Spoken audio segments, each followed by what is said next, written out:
दोस्तों आज हमारे साथ है पूनम पंडित जो किसानों की आवाज़ को लगातार बुलंद करने का काम कर रही हैं। आज उनसे बात करते हैं किसान आंदोलन के बारे में और इसके अलावा देश के मौजूदा हालात पर चर्चा करते हैं। पूनम जी आपका हार्दिक स्वागत है। धन्यवाद भाई, बहुत बहुत आपका।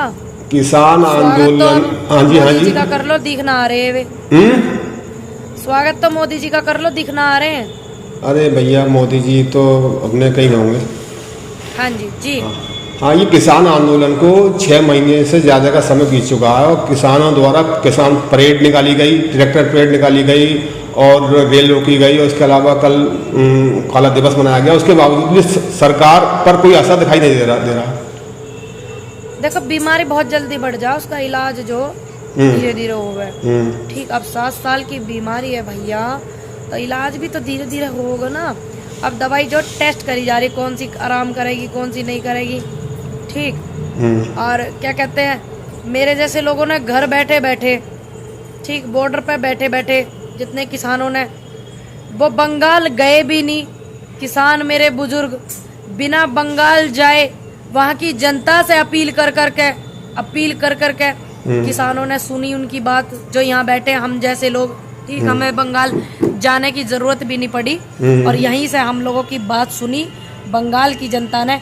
तो अब जैसे बंगाल में दवाई दी गई है, अब जो आगे उत्तर प्रदेश में दिया जाएगा। देखिए 2 डोज बहुत जरूरी, 2 डोज, ओनली 2 डोज, एक 2022 में देनी है सरकार को और एक 2024 में देनी है। तो ध्यान रखें सभी, ये 2 डोज दो और महामारी भगाओ। जो महामारी है ना देश में, बेरोजगारी की बीमारी और महिलाओं के सम्मान की न बीमारी, किसान के सम्मान की न बीमारी, ये बीमारी है ना, किसानों का सम्मान नहीं करते। और ये जो सारी बीमारी है ना, जितनी भी महामारी होगी है, बीमारी बन के महामारी होगी इकट्ठी, ठीक, और कोरोना की बीमारी महामारी, ये सब खत्म हो जाएंगी। 2022 में एक डोज देनी है और एक देनी है 2024 में देश की जनता को और किसानों को। अच्छा जी, अच्छा, राकेश टिकैत कह रहे हैं ये किसान आंदोलन और भी ज़्यादा लंबा समय तक चलने वाला है, तो ये कितना समय तक चलने वाला है, आपको तो है कुछ जानकारी आपको?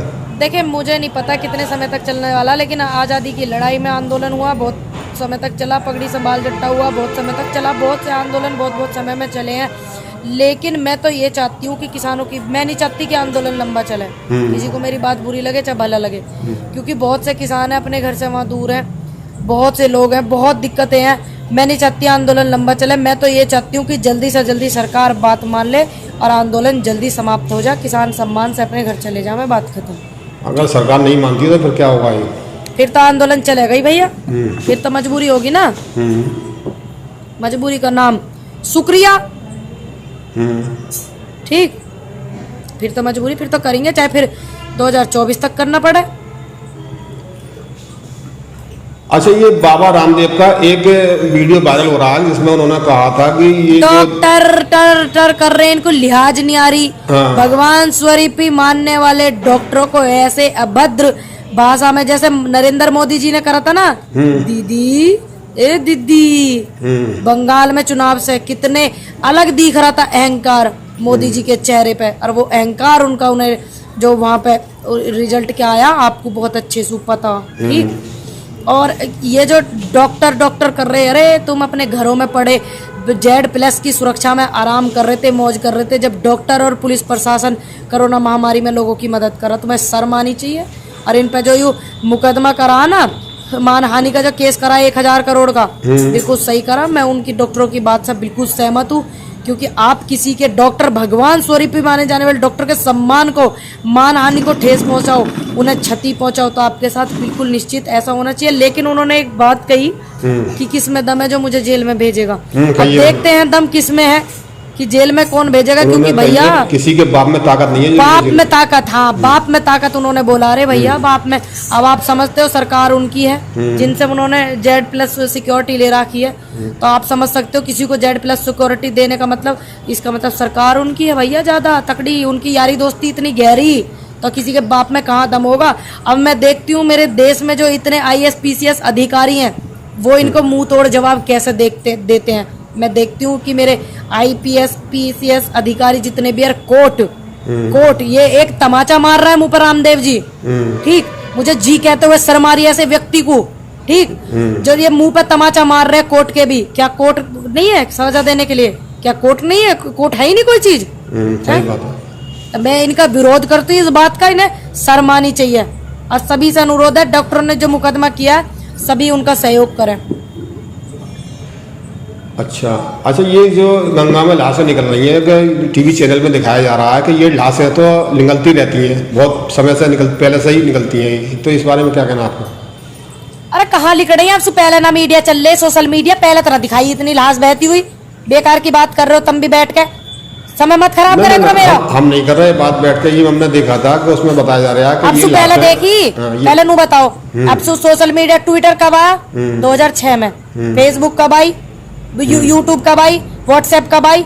है अब से पहले ना सोशल मीडिया चले क्या? अब से पहले इतनी विकराल रूप देखने को मिला जो अब देखने को मिल रहा देश में? ये बेकार की बात करने की वो नहीं है भैया, बहुत गलत बात है। आप भी बेकार की बात करो, सच बताओ। सच। अरे हम नहीं करे, हमने तो दिखा दी जो सच्चाई दिखानी थी, लेकिन हाँ सच दिखाओ, उम्मीद करती हूँ मैं आपसे सच दिखाओगे। हाँ, समय नहीं खराब करोगे आप। जो सरकारी है बिकाऊ मीडिया है, नेशनल मीडिया की तरह समय खराब नहीं करोगे किसी का भी। नहीं हम नहीं करे, ऐसी उम्मीद करती हूँ मैं आपसे। सच दिखाओ, सच।